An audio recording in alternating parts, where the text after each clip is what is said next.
everyone. Thank you so much for joining us today on this installation in our BrainHQ Academy series.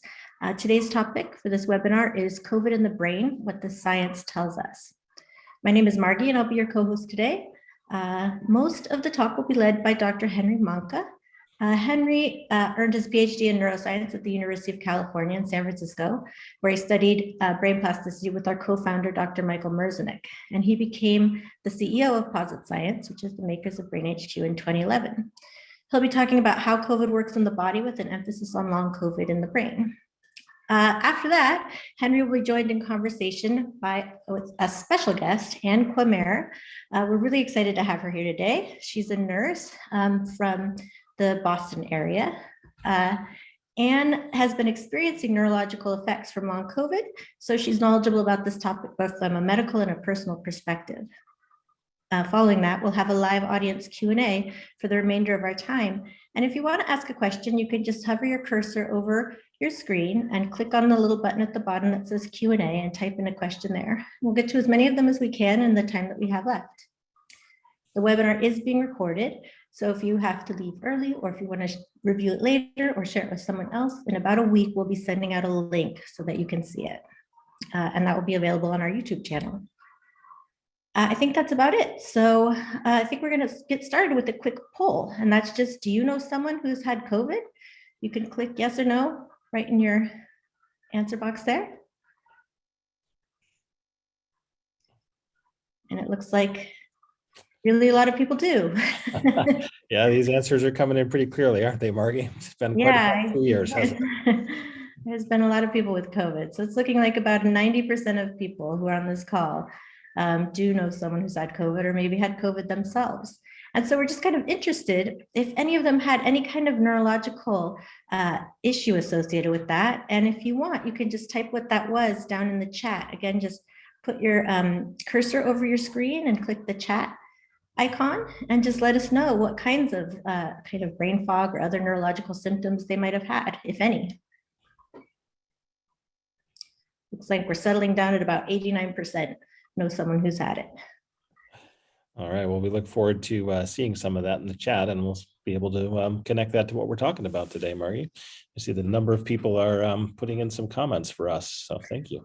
There are brain fog, vision issues, lots of brain fog, lethargy, foggy brain, a lack of smell, headaches, some depression, hair loss, just loss of taste and smell. I guess hair loss isn't particularly neurological, but it's on your head. So yep, on your head, right there next to the brain. Yeah, just forgetfulness, exhaustion. Yep. All kinds of things, brain fatigue, brain fog over and over again. Oh, some vertigo. That's interesting. That is an interesting one. All right, well, let's end that poll. And then Henry can start to get into the meat of some of this. Sure. Okay. I'm going to turn my slides on, and I'm going to try to share them. All right, well, super. Thank you, everyone, for participating in the poll. I'm not too surprised that so many people, almost 90% of you, know someone who's had COVID. You know, at this point in the US, there have been more than 75 million cases of COVID, which means that, you know, almost 1 in 4 people have come down with this. And certainly in my own case, I've known a number of my friends, my colleagues at work, and even close family members who've come down with COVID over the past year and a half now. And it's been interesting to see that in many cases, you know, people who had brain symptoms that have persisted after their infection, what many people are calling long COVID or neuro COVID or just plain old brain fog. Well, brain fog is something we know a lot about here at Posit Science, and we've been following the scientific developments in this area very closely. And so today we're going to talk about it. We'll talk about what COVID is, and we'll talk about how a respiratory virus can affect brain health. And we're also going to talk about what scientists have learned so far, and frankly, what we still don't know in today's Brain Health Academy. So thanks for joining us, and let's dive in.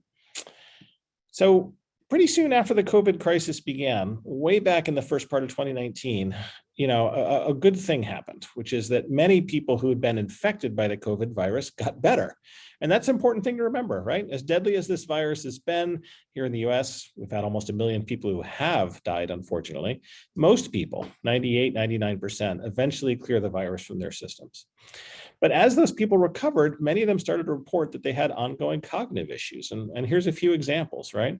Here's MR saying, my mind would feel kind of like it was going somewhere else, right? right? Issues around concentration and distractibility. DG, I had no focus. Issues around attention. Here's M&M saying, hey, I'm unable to think clearly enough to do anything. So cognitive symptoms that are significant enough to be really affecting someone's life and what they can do in their family and their home and their work. Here's TL with this long comment, right? I'm losing my train of thought more easily than usual. Sustained attention's not easy. I have trouble processing multi-step logic or following complicated reading material. These are really higher order cognitive issues involved in thinking and planning. And KT, it takes me hours to write email and text messages. Well, that's a scary one for me in particular. I spend a lot of time writing email, and having these kinds of effects, can be significant in someone's life. Now, some people were surprised by this. After all, the main symptoms of a COVID infection are really breathing problems. It's an infection of the lungs. So many people ignored these cognitive symptoms at first. But other scientists, including us at Positive Science, were not at all surprised to hear about this. We weren't surprised that a virus could lead to real long-lasting cognitive symptoms that could affect people's ability to work and take care of their families and live life to its fullest. So to understand how this works, let's first talk about the COVID virus itself and how it works. So the COVID virus is very, very small. Let me just start with that. It's about 100 times smaller than a regular human cell. And it's very simple. It doesn't eat or consume nutrients. It doesn't create energy from light like a plant. It can't even reproduce all by itself. Scientists don't generally consider a virus to even be alive because it doesn't have these normal abilities of a living organism. But let's take a look at what it's made of and what it can do. On the left is an image of the outside of a coronavirus, and there's really only two main parts. There's a membrane, which is shown in gray here. It's kind of like a thin, soapy film that keeps the inside of the virus protected from the environment outside the virus. And that membrane is coated with a lot of these spiky proteins shown in orange. Now, you might have heard of the spike protein. That's the part of the virus that's imitated by the COVID vaccines. Essentially, the vaccines teach your immune system to recognize that spiky protein before you're infected, so that when a real coronavirus shows up in your system, your immune system is ready to attack and destroy it. And this shape, a ball surrounded by these spikes, is actually why it's called a coronavirus. It sort of looks like it has a halo or a corona around it. And on the right is the inside of a coronavirus. There's really not much in here. The most important part is that ropey looking substance shown in red here. And that's essentially a set of instructions that about how to create a copy of the virus. These instructions are very similar to DNA, the same instructions that your human cells have inside of them to make a copy of themselves. And these blue structures are just some more protein to hold everything together. So that's it. A little fatty membrane, a spike protein, some instructions. It's hard to believe it could cause so much trouble, but obviously it has. So how does it create all this trouble? Well, as I mentioned, the coronavirus can't reproduce on its own. It just isn't big or complex enough to have the biological systems to do that. So what it does is it hijacks our cells to reproduce. And here's how that works. If we start in the upper left here, here's the COVID virus, and here are its little spike proteins sitting on the outside of it. It turns out that spike protein has a very interesting property. It can attach to a different protein that's commonly found in human cells called the ACE receptor. And here that is shown here, circled in orange or yellow here. Now, the ACE receptor has a normal job in our body. It's part of the systems that regulate blood pressure and wound healing and even the immune response. But the coronavirus spike protein doesn't care about any of that. It's evolved so that it attaches to the ACE receptor. And when it does that, it causes the coronavirus to slip inside the human cell, where the coronavirus then uncoats itself and leaves those instructions lying around in the cell. Well, at that point, the human cell just treats those instructions as if they were normal instructions to make more normal proteins that our human cells need. But it turns out those instructions actually cause the cell to make more proteins that are turned into new coronaviruses, which then are shed out from the cell. So maybe that's not too bad. Maybe your cells can spare a little effort to make copies of the coronavirus. How does that end up causing health problems? Well, when someone is infected by the coronavirus, we call it the acute phase. That's the phase where you're actively infected, you're replicating this virus, and you're infectious to others. And what happens during that phase is the coronavirus infects cells in the lungs that have those ACE receptors. And then our immune system attacks the virus, as it should. Our immune system tells the difference between normal human cells and stuff that doesn't belong, like all those coronavirus particles. But then here's where things start to go haywire. The immune system becomes, in a way, too strong. Scientists don't fully understand why, and it might be because the ACE receptor itself is involved in the immune response, so that the coronavirus interacting with the ACE receptor causes problems in the immune response. But for one reason or another, the immune system going haywire causes blood vessels to become more leaky, probably to help cells and molecules in the immune system move around to attack the virus. But as a result of that leakiness, fluid starts to enter the lungs. And that causes breathing problems, which can be mild for some people, can be severe for others, and quite sadly, of course, causes some people to pass away. But the thing to notice is this: for the most part, the virus doesn't kill the cells directly. It's the immune system over-response that causes the terrible health consequences. And it's a reminder that the body, including the brain, is a complex system that's kind of carefully balanced to accomplish the complex requirements that our bodies have to function. And an unusual, unexpected push, like a viral infection, can have unexpected and serious consequences. Now, as we said, most people eventually recover from the acute phase of a COVID infection, the phase where the virus is actively replicating and you have breathing problems and fatigue and where you might infect others. And those people enjoy a complete recovery. They bounce back, they get back to work, get back to their families and friends, and get back to life. But some people don't bounce back in that way. And that's what many people have called long COVID, and what scientists are now calling post-acute sequelae of COVID, or PASC, P-A-S-C, if you see that acronym. Just a long phrase saying that some people have significant health problems after the virus is generally cleared from their body. Well, what kinds of symptoms? Well, these symptoms fall into several major classes, which relate to how COVID attacks different bodily systems. Remember how COVID works. It uses that ACE receptor to hijack a cell. Well, it turns out that lots of types of cells in your body have ACE receptors, which means that COVID can attack lots of different systems in your body. Now, let's start with the lungs. One symptom that can occur in long COVID is even after the virus is gone and it's not doing that direct damage to the lungs anymore, a person's lungs may still not quite get better. Even though the virus is cleared, all that fluid and immune system activity has caused damage to the lung tissue itself. This can cause ongoing shortness of breath or fatigue or other respiratory problems that can limit physical activity. Another place that has ACE receptors is the heart. And there's more and more evidence that a COVID infection can, in some people, directly damage the heart, meaning that after the infection is gone, a person can continue to feel fatigued or feel like they have low energy. They can even be at higher risk for heart attacks and strokes. A third place that we find these ACE receptors is in blood vessels. The consequences of this are still being investigated, but again, they may be related to the physical fatigue that people can feel during long COVID because the blood system is not able to deliver nutrients or oxygen to muscles that we need when we exercise. And finally, how about the brain? Well, we're going to dive into that next. But the lesson to take away here is that COVID can affect many systems in the body beyond the lungs, and that's almost certainly why some people are suffering such long-lasting and varied symptoms. So how about the nervous system in the brain? So to understand this, we have to talk about how the coronavirus can get into the nervous system in the first place and how that might affect the brain. And there are really two main ways that a virus might gain access to the brain. The first, shown on the left here, is through your sensory nerves. These are nerves that actually connect the brain to the outside world and allow us to do things like see through the eyes or hear through our ears, or our sense of touch in our skin. And importantly for this discussion, our sense of smell and taste. Because these sensory neurons have to interact with the world, they might be a route for a virus to affect the brain. The other path is through the blood supply to the brain.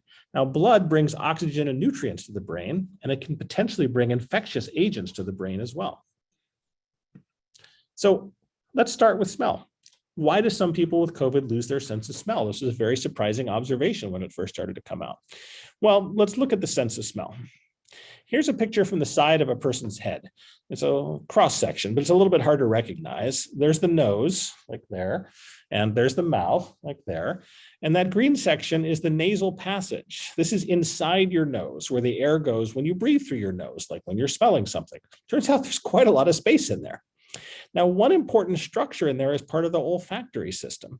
That's the part of your nervous system that deals with scents and smells. It's shown here in this little orange patch at the top of your nasal passage. Let's take a closer look. It turns out that this structure has a lot of different kinds of cells in it, but let's focus on two of them. First, shown in red here, these are the olfactory sensory neurons. These are actually the neurons that do the job of smelling. They have special receptors in them that let them categorize and detect different kinds of chemicals, which we then perceive as scents or odors. But one interesting thing about these olfactory neurons is they don't actually have an ACE receptor. And that means the coronavirus can't attack them directly. But it turns out there's another type of cell here as well, a support cell. It provides support to the olfactory neurons. It provides structure to this whole system. And it turns out that the support cell does have the ACE receptor. And so what scientists now believe is that the coronavirus attacks these support cells. And as those cells become dysfunctional, the olfactory cells themselves are indirectly affected, leading to a loss of smell. And a similar issue is probably affecting taste buds in the tongues. So this shows up as a neurological effect, the loss of smell and taste, but it's probably not a direct attack on neurons themselves. And in fact, scientists are still investigating whether the coronavirus can enter the brain this way. Some studies have said yes, some studies have said no. But for now, if you've lost your sense of smell or taste due to COVID, it doesn't necessarily mean that COVID has directly affected your brain as such. But now let's look at the other pathway, the blood supply to the brain. Well, to understand this, here's a diagram of what a blood vessel in the brain looks like. In the middle, dark red, well, that's the blood. And you can see that it's surrounded by a wall made of cells shown in lighter red. And if you look closely, you can see that these cells have very tight seals between them. Here's one little crack between them, and here's one little crack between them. That forms a really strong barrier called the blood-brain barrier. Now, in a healthy brain, that keeps harmful elements that might be in the blood safely away from the vulnerable brain. And it's interesting how the blood-brain barrier was originally discovered. A scientist injected some blue dye into the bloodstream of a mouse. And just about every part of the mouse turned a little bit blue because just about every part of the mouse is served by the bloodstream. But the brain didn't turn blue because the blood-brain barrier is so strong that that dye didn't leak into the brain at all. But what about a situation where illness affects the bloodstream in the brain? Well, if a person's suffering from high inflammation, like a particularly strong infection, or perhaps an infection like COVID, where the immune system itself becomes hyperactive, as we talked about in the lungs, well, the blood-brain barrier can get leaky. Notice how in the diagram now, where we have a lot of these COVID virus particles floating around in the blood, these gaps between the blood vessel wall have opened up and become bigger. Now things can slip into the brain that probably shouldn't do that. And there are a lot of things in blood, even in normal situations, that shouldn't enter the brain. Even in a healthy person, we can have a small amount of viruses in our blood, not enough to make us sick, but there's still a few there. There can be small amounts of funguses or mold. There can even be bacteria hanging around in our blood. And when those things leak into the brain, it's a big problem. They can cause damage to the connections between neurons that are important for memory, attention, and thinking. They can damage the neurons directly, or they can damage the cells that support the neuron. All of that means that the brain isn't as healthy as it should be, and that can lead to problems with brain function. Scientists are still investigating how many of these problems are due to the coronavirus itself passing through the blood-brain barrier. There is some evidence that coronavirus can be found in the brain, which would mean the brain is very leaky. But it also might be true that it's just other stuff getting through as a result of the coronavirus infection. A little bit like the lungs, it's likely that the damage to brain structures isn't directly due to the coronavirus, but more as a result of this immune hyper response to the coronavirus infection. So what are the consequences to brain health? Well, a lot of scientists have looked at this now, and it's clear that brain fog is not made up. It's not just a psychological reaction to the illness. Cognitive symptoms can be measured directly with many of the same types of cognitive tests that scientists use to measure cognitive function in aging or in dementia or in lots of neurological and psychiatric conditions. So one particularly interesting study was led by a group of researchers who had done something kind of cool. They invented a new set of cognitive assessments that can be done online. And that let them measure cognitive performance in 81,337 people over the course of 2020. It's quite an achievement. And this was a pretty interesting time because the coronavirus threat was growing. Vaccination was not available yet. And each person in this study did about 9 cognitive tests across a number of different cognitive domains like speed and attention and memory and reasoning. The tests were added up into an overall cognitive performance score on a scale where the average healthy person would get a 0. And I know that's kind of a strange scale, but scientists are like that sometimes. An above average person would get a positive score, and a below average person would get a negative score.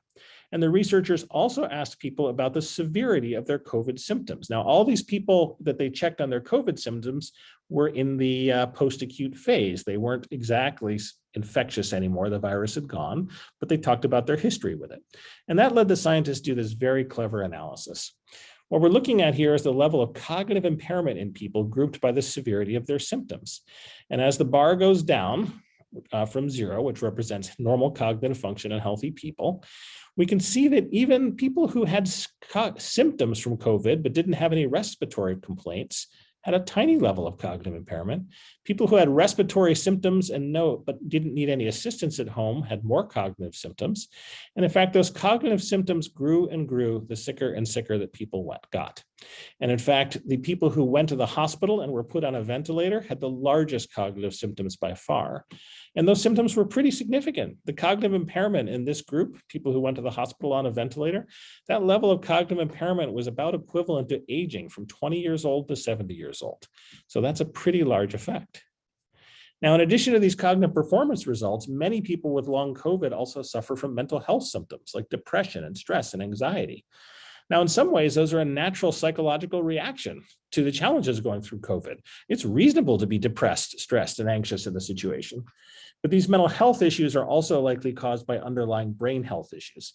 The same systems that govern speed and attention and memory are also involved in mood regulation, which affects stress, anxiety, and depression. Now, in other studies, researchers looked at risk factors. What makes it more or less likely that a person will be affected by long COVID? Well, there's a lot of reasons, but 2 of them are particularly interesting to us on this webinar, I think. The first is viral load. It looks like the more copies of the virus that get replicated during the acute phase, the more likely a person is to be affected in a post-acute phase. And that speaks to the importance of vaccination, which we'll talk more about. The second risk factor is medical history. People with higher medical risk factors like pre-existing diabetes seem to be more likely to be affected by long COVID. And that lines up with everything that we know about brain health. For example, in aging, the more risk factors a person has, including pre-existing medical conditions like diabetes or a history of head injury or poor physical health, the more likely they are to go on to dementia. Now, all that being said, there's an important limitation of this study. We don't really know if these cognitive effects were specific to COVID or if they're general to the overall health effects of COVID. For example, many people who go to the hospital and end up in intensive care suffer these same sorts of cognitive symptoms. So perhaps the cognitive impairment is caused directly by COVID, but perhaps it's just a general effect of being very sick. And this leads us to a really interesting point.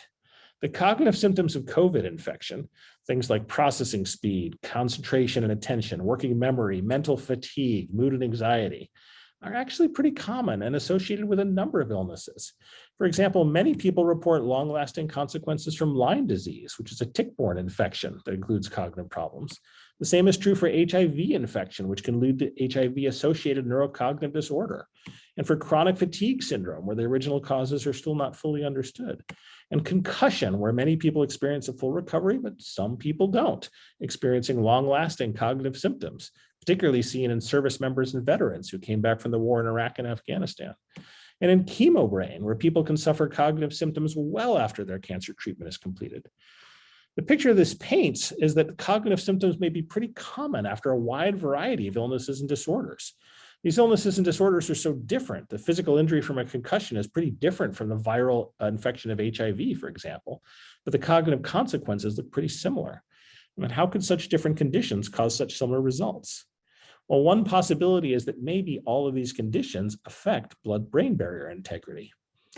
And there's increasing science that's pointing us in that direction. This is a really interesting study published by scientists from the University of Southern California, who used a very advanced new form of brain imaging to look at blood-brain barrier integrity. Basically, they put people in an MRI, which uses very strong magnets to create a detailed image of the brain. But the big advance was that for the first time, they could use MRI to see not just the structure of the brain, but also to see how leaky the blood-brain barrier was.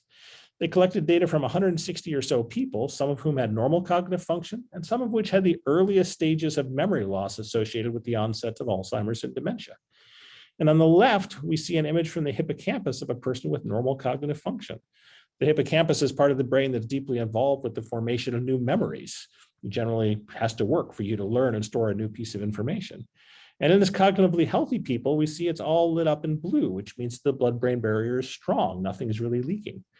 But on the right, here's an image from the hippocampus of someone who has early stages of memory loss. And we see the blue is lighter and in many places yellow or even red, indicating that the blood-brain barrier is leaky at this key part of the brain involved in memory. Now, that tells us there may be an association between a leaky blood-brain barrier and cognitive impairment and aging. Now, these experiments haven't been done yet in long COVID or these other conditions that lead to cognitive impairment, but it's interesting and exciting as from a science perspective, because this could be the grand unifying theory that helps why so many conditions from COVID to concussion to aging all result in these similar cognitive symptoms. So what can you do to lower your risk of cognitive symptoms? Well, if you haven't had COVID yet, first of all, congratulations, you're in good luck. The first step you should do, of course, is to lower your risk of getting COVID in the first place. If you're not yet vaccinated for whatever reason, it's a great time to go get vaccinated. In particular, data to date shows us that vaccinated people who nonetheless get a breakthrough infection of COVID are significantly less likely to experience long COVID symptoms than unvaccinated people who get COVID. If you're vaccinated, but you haven't yet gotten boosted, now's a great time to get a booster shot. Boosters likely lower the viral load, the total amount of COVID that replicates in you if you test positive, and the amount of virus that replicates in you, as we heard, is a significant risk factor for long COVID. And what else can you do to lower your risk? Well, again, if you haven't had COVID yet, it's a good time to invest in building a more resilient brain. And there's a whole bunch of activities that you can engage in to build a stronger, healthier brain. We now know that physical exercise and movement, like going for a walk or a run or a swim, strengthens brain function. We know that eating a brain-healthy diet strengthens brain function. Getting a good night's sleep, engaging with your friends and your family and your coworkers and even strangers at the store is all good for your brain. Maintaining good vision and hearing through eyeglasses and hearing aids is important. And of course, brain training with BrainHQ is an incredibly important part of building a resilient brain. Making that investment in brain health now can help pay off if you have a brain health challenge like COVID. And if you had COVID already and you're working to bounce back, well, Anne's going to tell us more about what she's done, but all of these activities can be helpful to help people bounce back from a challenge to their brain and rebuild a healthier brain. And in fact, we have a wonderful guide that we'll talk about at the end of this talk called the BrainHQ Guide to Brain Health, which talks more about all these topics. Now with that, Stephanie, I'm going to stop my presentation, if I can figure out how to do that. We're going to turn our attention to our wonderful guest, Anne. Anne, are you here today? Can you hear me? I am here. Yep. Thank you, Henry. Hey, fantastic. Thanks for having me. So nice to see you. So Mahncke introduced you already, and I'll just join in and say, hey, thanks for joining us today. You've got a really rare and incredible background, right? You served as a nurse in Massachusetts for 35 years. So you know a tremendous amount about health and healthcare systems. And of course, as you shared with us, you were diagnosed with COVID, or you came down with COVID back in December of 2020. And very kindly agreed to talk about your experiences with us a bit today. So thanks. So I'll kick us off. Why don't you just, before all the COVID stuff, why don't you just tell us a little bit about yourself, share with our audience, your work, your family, the things you enjoy. Tell us about you, Anne. Sure. I've been a nurse for 35 years. I'm married. My husband's also in healthcare. He's a licensed LICSW social worker. He works in psych. Wow. My sons, I have two grown stepsons that are in the healthcare industry. I have my parents are still alive, fortunately, and live nearby. And I have siblings nearby and aunts and uncles into their 80s. They've all stayed healthy. I love animals. I'm an avid exerciser. I was training for a triathlon prior to getting sick. I've done century bike rides in the past, raising money for the Pan Mass Challenge. I like hiking, walking, the outdoors, gardening, very active pre-COVID, and so reading. Healthcare is the family business, is what it sounds like. It is family business, and a Reiki practitioner, so I'm interested in energy work. Okay. And so healthcare is the family business. You're in fantastic, physical health. It sounds like before this, all this exercise and work you're doing. Tell us, what went through your mind when you first came down with COVID? What kind of work were you doing, and how did it come upon you? So I actually worked on a COVID floor, 36-bed unit at a very large teaching hospital in Boston. I do discharge planning, so when people are ready to leave the hospital. transitioning them home with services or to rehab. And we had a lot of COVID patients. It was the beginning of the second surge in December of 2020. Oh my goodness. Yeah, 3 weeks before our hospital was going to start vaccinating us. Oh my goodness. Wow. I sat in a room that wasn't socially distanced, and my colleague who sat 3 feet from me, we were masked. We didn't have our N95 masks on. We had a regular surgical mask. She got sick first, and then I got sick. And so interestingly, I was negative on the 5th of December. She called me. I just had a headache on my day off and thought I was tired. I was masked up 10 hours a day, working full time, 5 days a week. So I chalked it up as I'm just tired, as come to find out a lot of my other colleagues who got sick. Sure. My colleague let me know she was positive. I went home. I was negative for my first test. And then by December 9th, I had nasal congestion. Okay. Yep. That started, I had a little bit of a headache. I had a little bit of a cough, but I really started with joint aches, muscle aches. That's when you knew you were really sick and maybe not just tired from working. Yes, extreme fatigue. And then I tested positive. Wow. And so you were actually serving patients and family members in a COVID ward 3 weeks before the vaccine started, where you came down. Well, Anne, let me first off by saying thank you. That's incredible service to your community, to your country. And what a stroke of terrible luck. So after you first started having those symptoms and you recognized, hey, this isn't just overwork, although it could have been overwork, you were working very hard. But when you realized it was more than that, tell us about your first, week or two as you had those symptoms. What was it like? Yeah, so I had them and they progressively got worse. So having worked on a COVID floor from the beginning, I was pretty much well aware of what was coming, I guess, right? What could happen. And at that time, people were being treated at home. You don't go to the emergency room. I pretty much stayed grounded. My husband wasn't sick yet. He got sick a week later. So the isolation was hard. Okay. I lost my appetite. I was nauseous. Yep. I did, I got up and moved around, being the nurse, moving around. I walked around my room. I was marching in place. Wow, you're making sure someone who was pretty sick. I'm impressed. Usually I just curl up and drink some orange juice and watch Netflix. So I'm kind of impressed. Deep breathing. I did watch a lot of Netflix. I will say it was anxiety provoking. Sure. I really had to stop myself from going there because there were a lot of young people on our floor that were completely healthy that got very sick and ended up going to the unit, and some of them not making it. So I really stayed in a positive space. And I just prayed. I happened to pray. I gave myself Reiki. Yep. I just really tried to stay positive and distract myself. I think I probably didn't really realize I was sick until about probably day 9. And I kind of knew the time frame I could get into trouble. Is I had a headache of 100. I had a terrible, terrible headache and a fever of 101.4 for 2.5 days. Wow. And I always say the joke's on me because I described it that my head was being sizzled in a frying pan. Yikes. Okay. So then my memory.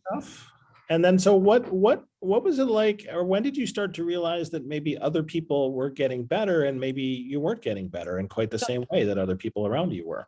Yeah. So my husband got sick a week later. He is 4 years older than I am, and he has some comorbidities, and I was always worried about him. And sure, he had the really bad cough, respiratory wise, and tired, and he lost his taste and smell.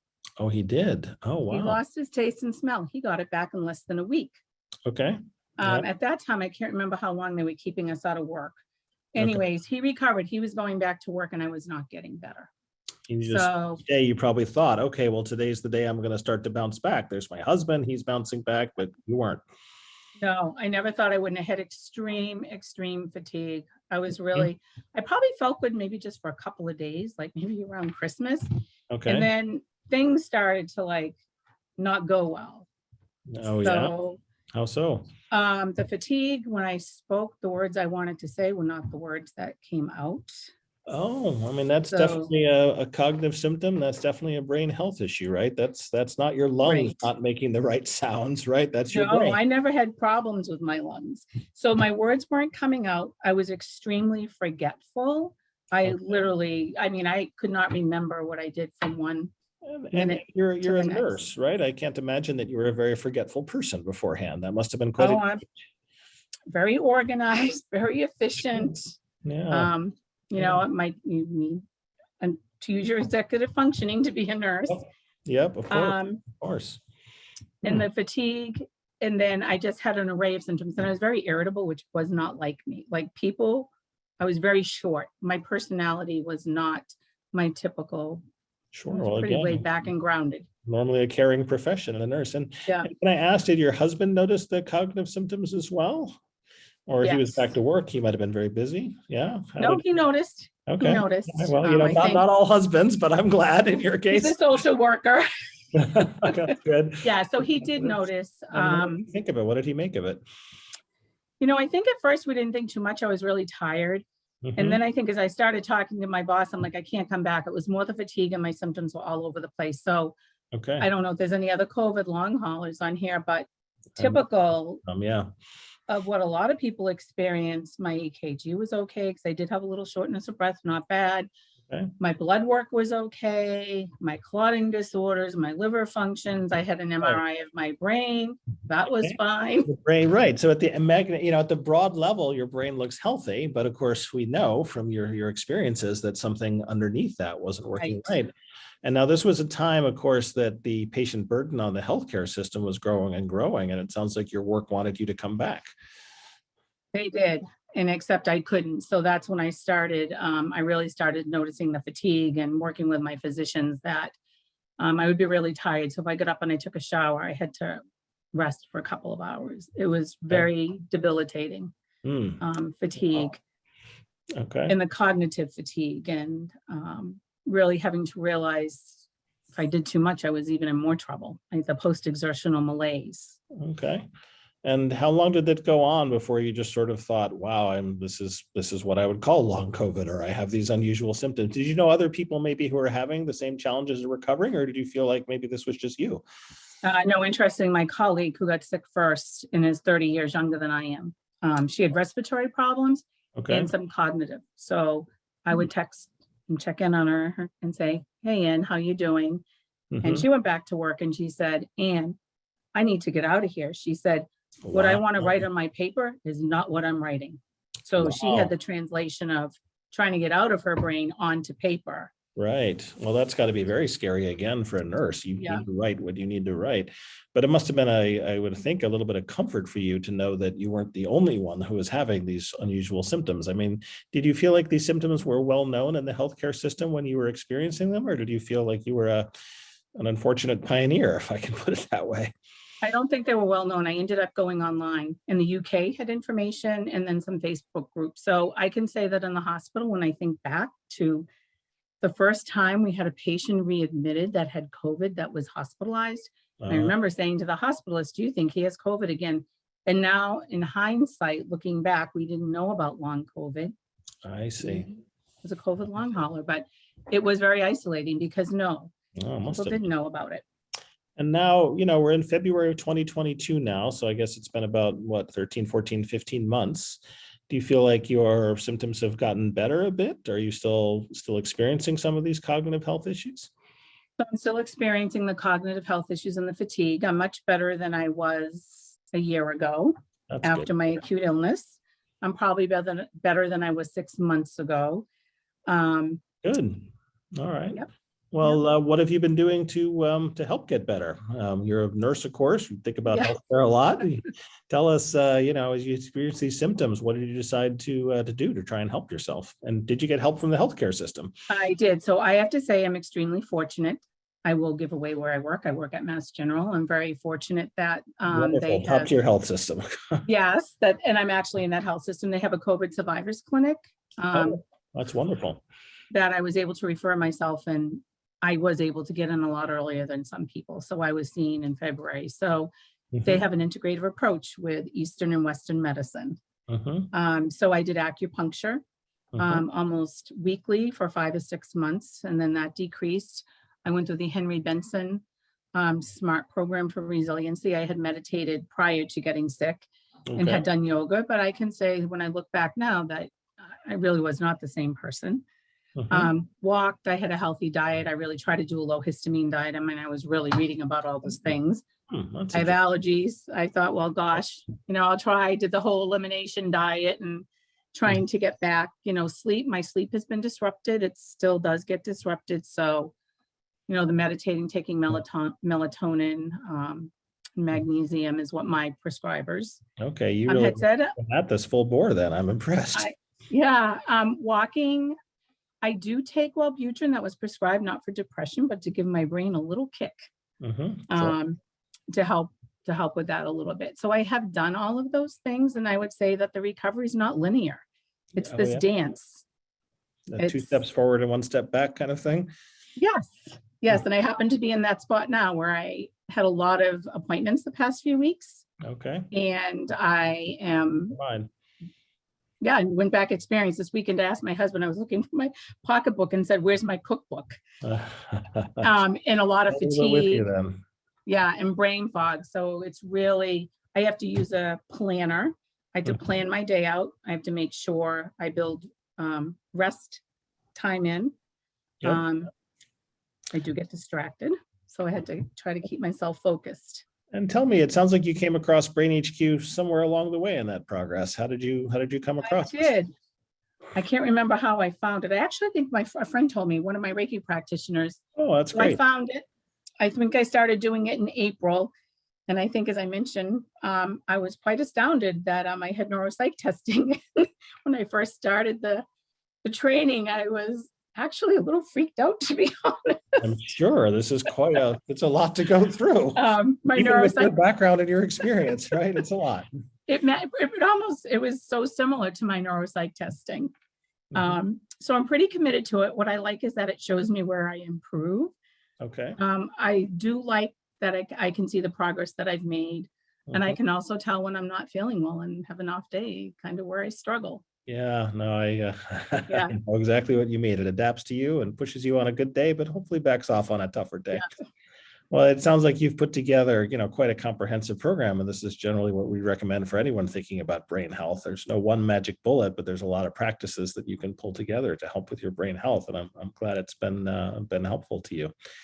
And as I understand it, Anne, you're part of an NIH study looking at long COVID. Is that right? You're helping out with research? Yes.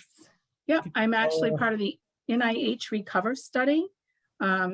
They gave funding. MGH is actually one of the hospitals, but I'm part of that cohort because I do have a formal diagnosis of the post-acute sequelae of COVID. Okay. So I actually had my first appointment. They draw all kinds of blood. They do genetic testing. Okay.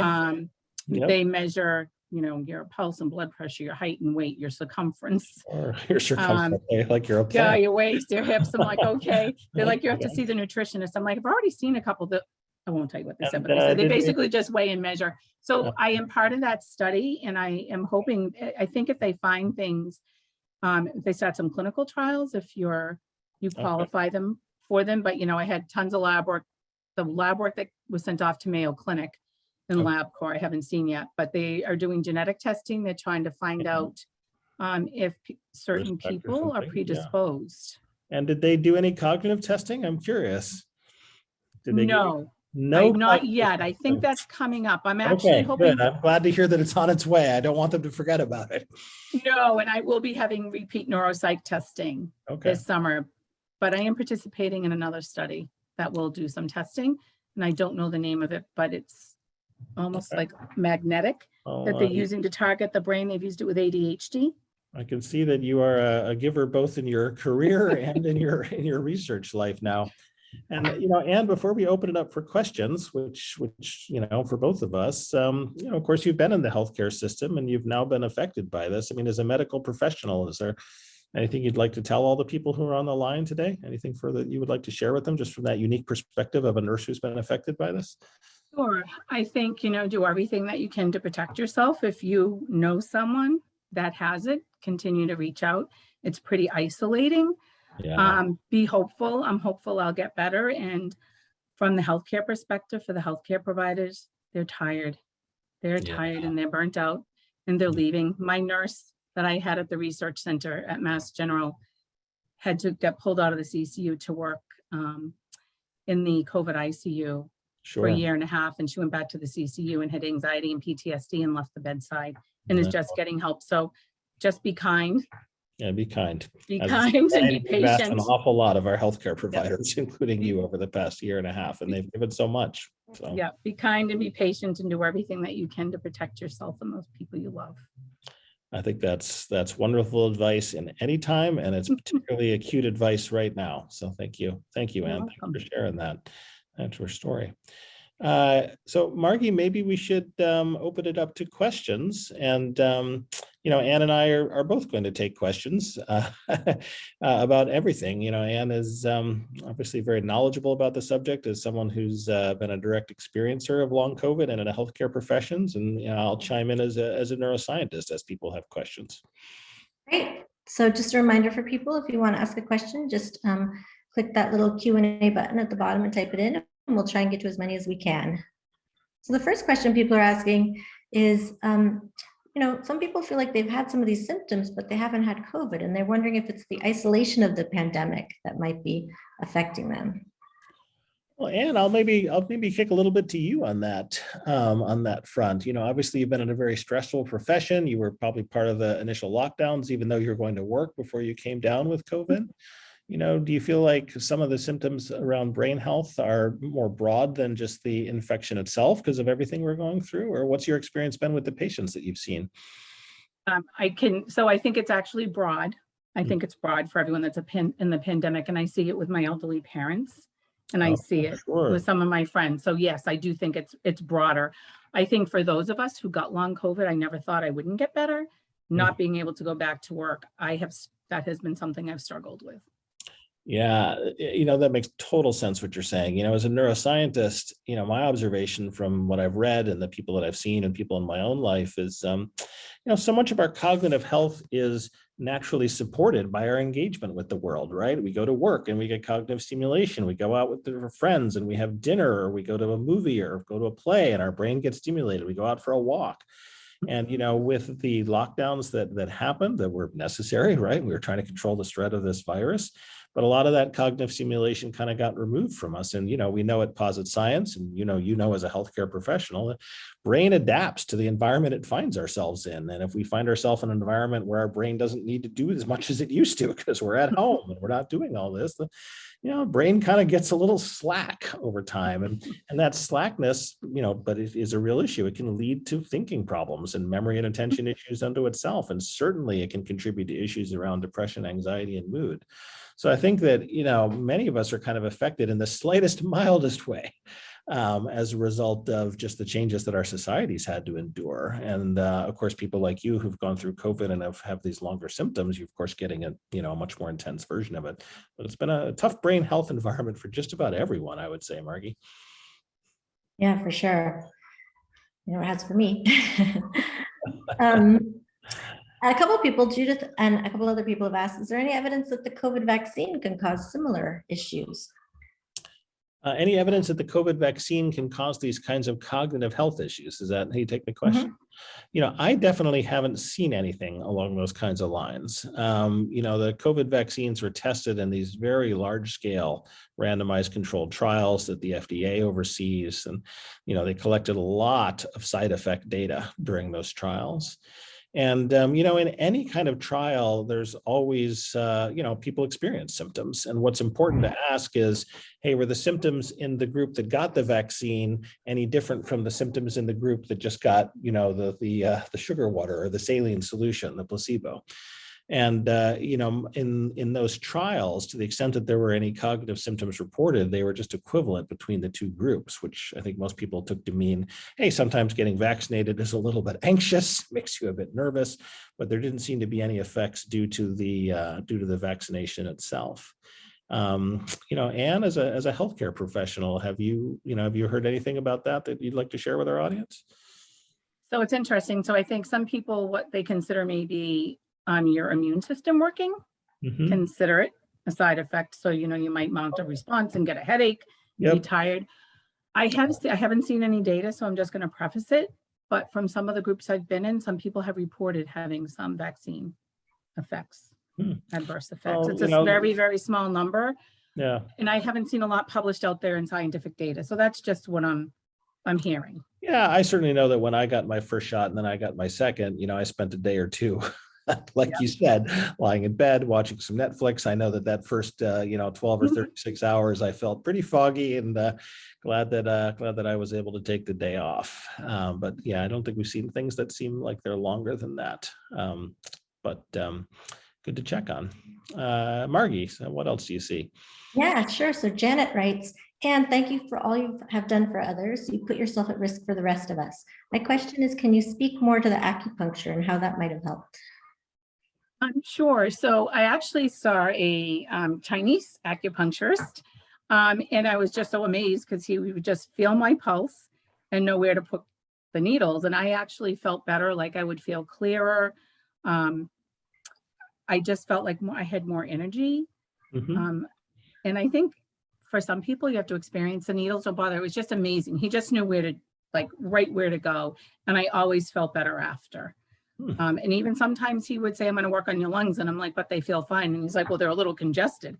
But I just think the following through, for every week, it did help me clear and more energy. And my health insurance covers it. Oh, So that that's was great. wonderful. That's wonderful. Yeah, I'm very fortunate. And when I was a graduate student at UCSF, I knew people who were looking at the neuroscience of acupuncture. Why is it that the brain reacts in the positive way that it seems to for acupuncture? And there's, it's been very interesting to kind of see that field, of course, originally developed from an Eastern tradition, kind of come into some of the Western traditions we have around clinical trials, and, seeing that it's very helpful for people in many situations. Very helpful. Super. There are quite a few questions about, nutritional supplements and other alternative medicines. And are there any of those that might be useful? I'll say a word or two and then I'll kick it to Anne. I mean, I think there's increasingly clear what the link between good nutrition and good brain health is. We've known for a while that people who follow a Mediterranean diet, which of course has been eaten by healthy people in the Mediterranean for millennia and has been studied by Western medicine more recently and shown to lower heart attack risk and things like that. It's become more and more clear that diet is associated with better brain health as well. And in fact, there have been researchers who've made a modified version of the Mediterranean diet called the Mahncke diet, which takes that notion of fish and olive oil and grains and leafy vegetables and supplements it with things like berries that are good for brain health. And it's pretty clear that what you put in through your mouth goes to your brain sooner or later through your digestive system into your circulatory system. And eating healthier is certainly associated with better cognitive function and a lower risk of dementia. And so it seems quite likely that can be helpful for people who are recovering from long COVID. But what's your experience been around this, Anne? Are there things that you've done to your diet in particular? You seem like you're a very healthy person to start with, as I understand it. Actually, we have the Mediterranean diet. So I pretty much, ate a lot of vegetables, fish, lean meat. I was always pretty healthy, even working, it'd be yogurt and berries. I think, a lot of us on the front line, I will say in the beginning, we took vitamin C, we took vitamin D, we took zinc, thinking, it can't help. We're working in stressful situations all day long. So body probably all the help it could get on that sense. All the help we can get. So for me, I do take a lot of vitamins. I happen to take a vitamin B and I started a complex B, and that was to help me with my energy. Yeah, that's a common recommendation, I think, for people who may have a deficiency or need some help in that area. So to give me a little more energy, I do take omega fish oil. I still take zinc and vitamin C. It's actually mostly vitamins that I take. And of course, I do it in collaboration with my healthcare team, knowing what I'm on. Yep. No, there are a few cases, as I'm sure you know, as a healthcare professional, where overdoing it on a certain vitamin can actually be harmful itself as well. So it makes sense to talk to someone. You're obviously very knowledgeable, but you're talking to someone who's even more knowledgeable. It sounds like. Well, that's good advice. That's good advice. And I think for alternative medicine, I think, what does that mean for people? Personally, I wouldn't be taking anything that's not FDA approved or recommended, but I do Reiki. I have done craniosacral therapy. Massage, in addition to the acupuncture and the yoga. So I think, massage each individual. Another wonderful example from a brain health perspective, when a person receives massage, you're activating a ton of neurons that feed directly into the brain. And from a brain plasticity and a brain health perspective, you're often activating them in ways that are new and different and unusual, right? If you're like a lot of people like me, you're sitting in a chair a lot of the day, you're not having someone, need the muscles in your back or your legs. And that input to the brain unto itself, frankly, in some of the same ways that brain training does, that new challenging input can be helpful for brain health, I'm quite sure. So yeah, I'm not surprised at all that I'm glad to hear you've engaged in massage. I'm glad to hear it's been helpful, and it makes sense to me from a brain health perspective.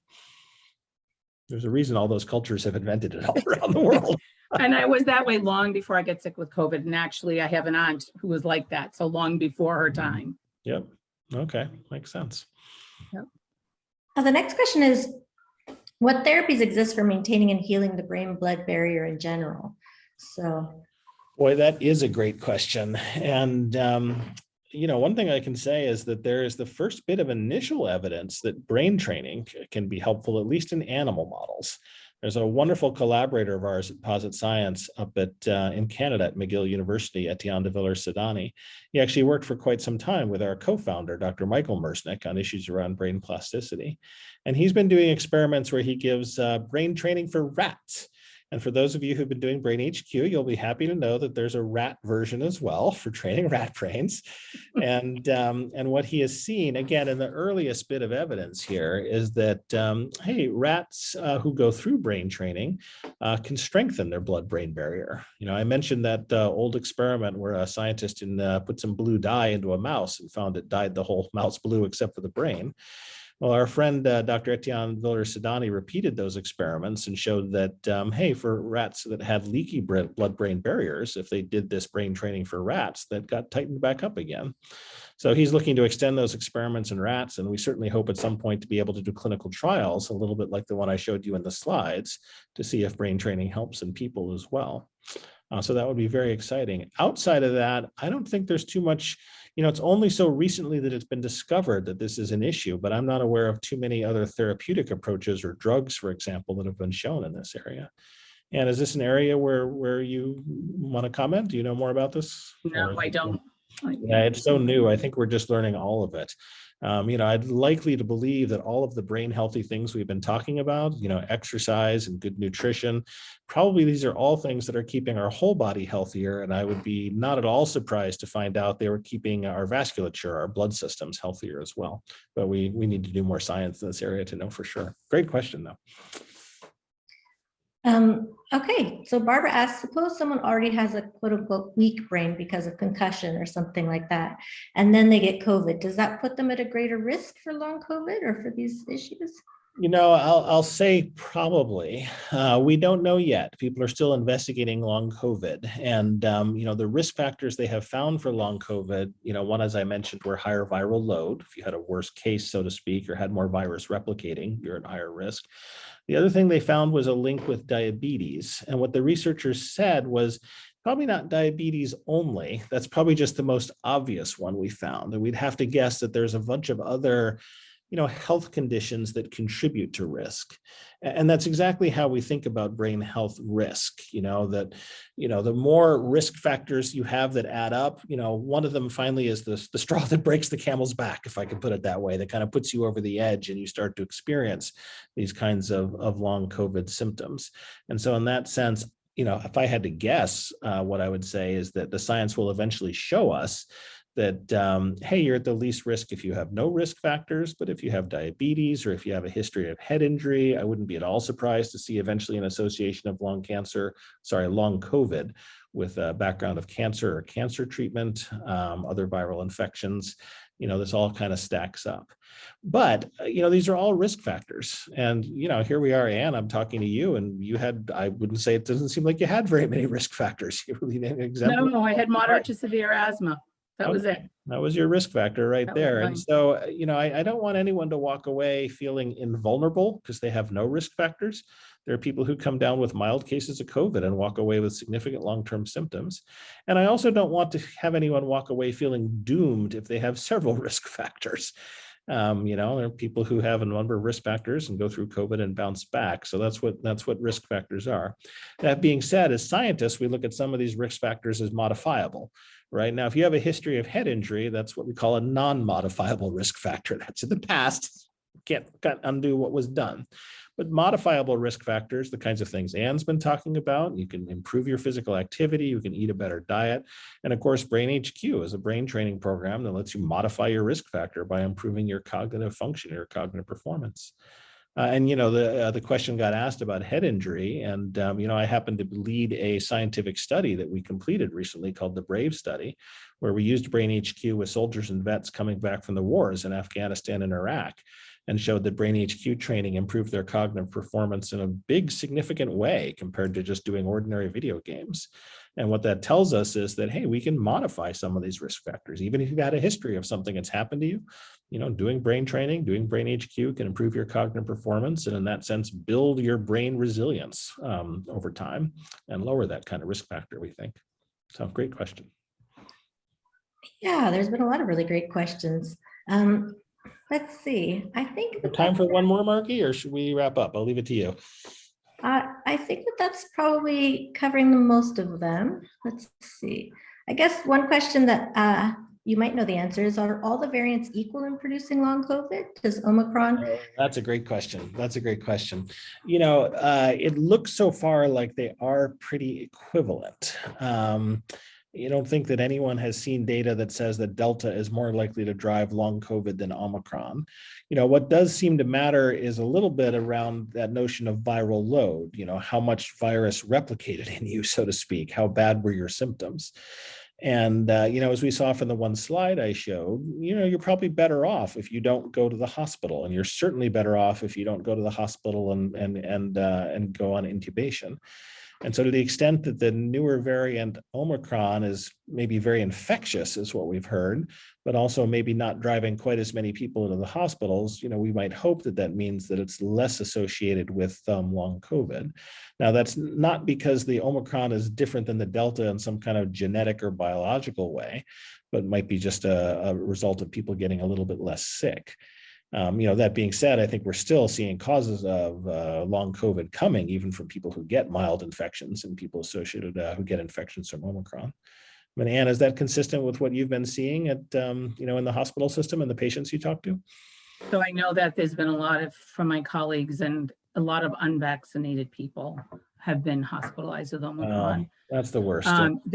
So when I saw my colleagues, that was a lot of it, or they were immunocompromised people who unfortunately got sick. People who are undergoing bone marrow transplant or cancer, really immunocompromised. So yeah, people that were, the vaccines work. That's a personal choice for people. For me, it's a no-brainer, but yes, people still got people still get very sick from Omicron, and that was the surge. And I actually saw a hospitalist on my way out of my research visit that I worked with, and he's like, just coming out of the other surge. It has to be the first busy step. Again.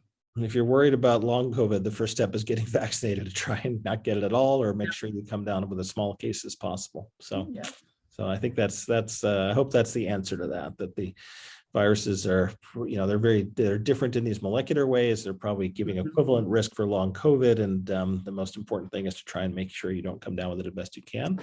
Or to kick it back to Anne, do everything that you've done to bounce back. And, we're certainly happy to hear that from everything you've been through, you're, have made big steps on your recovery. I know you have more steps ahead of you, but it sounds like you are, doing a bunch of things to take care of yourself.